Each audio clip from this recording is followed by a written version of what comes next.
Alright, what was this? Sure.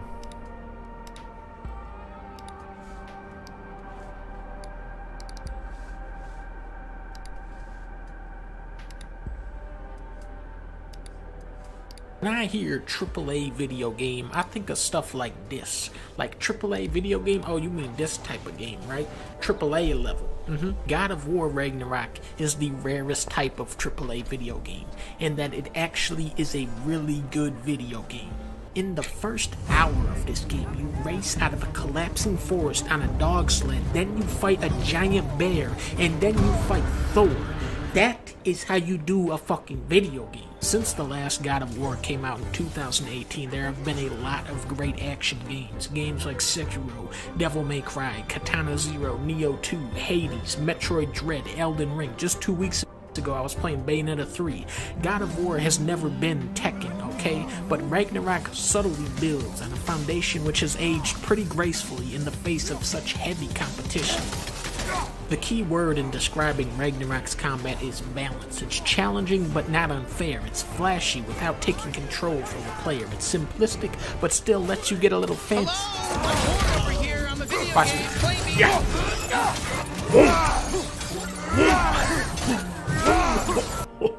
Now watch this. I'm gonna hit this man with the Looney Tunes surprise. Where'd the floor go? One of my biggest criticisms of the last God of War is how it would recycle a lot of its mini-bosses. This game does not do that.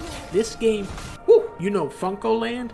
These guys went to Fucko Land on these bosses. I went into this game expecting the sequel to God of War, but really what we got here is the sequel to God of War and then the sequel to that game. Ragnarok is God of War 2 and 3 in one game. That's how many crazy boss fights are in this. My favorite boss, I don't want to spoil it, but your goal is to break a big cauldron. If there's one obvious flaw with God of War's gameplay, it's the traversal.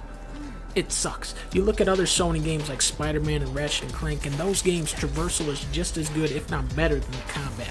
But what makes God of War special is how it marries fun combat with engaging storytelling. Right from its opening shot, Ragnarok masterfully draws you back into its world with incredible acting performances.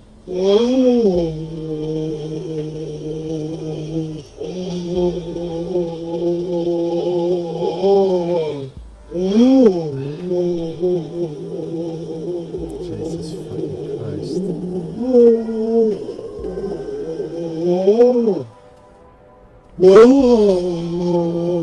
Oh my god.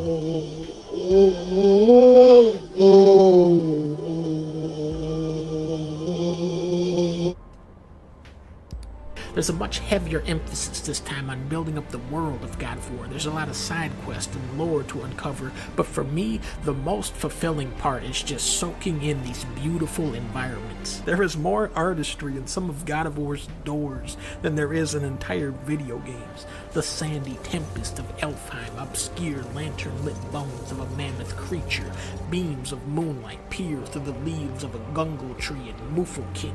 Heat seems to ooze out of the screen in the bubbling pits of Lava Island from Mario 64. There are so many creatures and little details everywhere in this game that sometimes I see you crying, Forsen. Strong men also cry.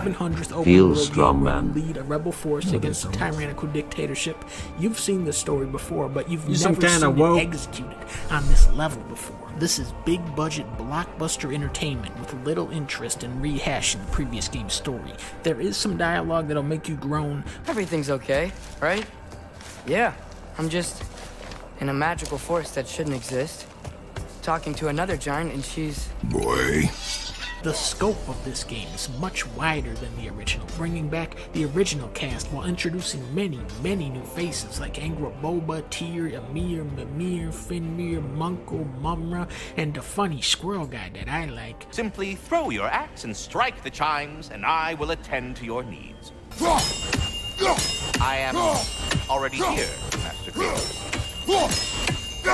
Perhaps there was some confusion. This is for calling me out here, not for when I am here. Do you just like hearing the sound of the chime. In the last game, the plot was to take the mom's ashes up a mountain. In this game, the plot, I give up. You definitely lose that simplicity and focus from the last game, but there's a new kind of fun in trying to detangle such a massive web of characters. Kratos? Snack? I do not need a snack. Ragnarok is Dr. Phil's greatest episode. It's a story about 3 fathers, 3 mothers, and 3 children. 2 parents want to shelter their children. Another 2 are depressed because their sons got killed by the other dad. Then there's the fun dad. He's the most evil one of them all. After the game, Loki is impregnated by a horse. That's what it says on Wikipedia. Fuck. With so many characters taking the stage, it's a miracle that it doesn't collapse. It's a very segmented story with a lot of video gamey distractions in between. Destroy 4 rat nests. But just when I think I'm out, they pull me back in. While it all hinges on this massive battle, the story unfolds more like an intimate mystery, giving its incredible cast many scenes to flex their acting muscles. Just like The Matrix, God of War Ragnarok is a technologically advanced thrill ride where rebelling against prophecy only seems to seal your fate. It may not be high art, but it is definitely high entertainment, showcasing many talents at the peak of their powers. This game will surprise you, it'll make you laugh, it might even make you tear up, and it will keep your hands glued to the controller all the way until its action-packed finale. When the credits finally rolled on this massive conquest, there was only one thing I could say. God damn.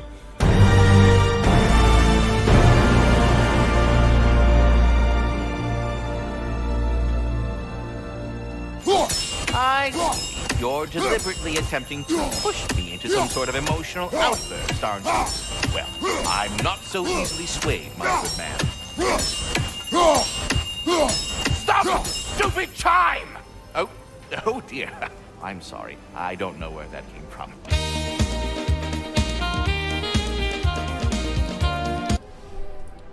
Very good. Yeah, it was a good game. I don't disagree. Now, Forsen boys, Forsen boys.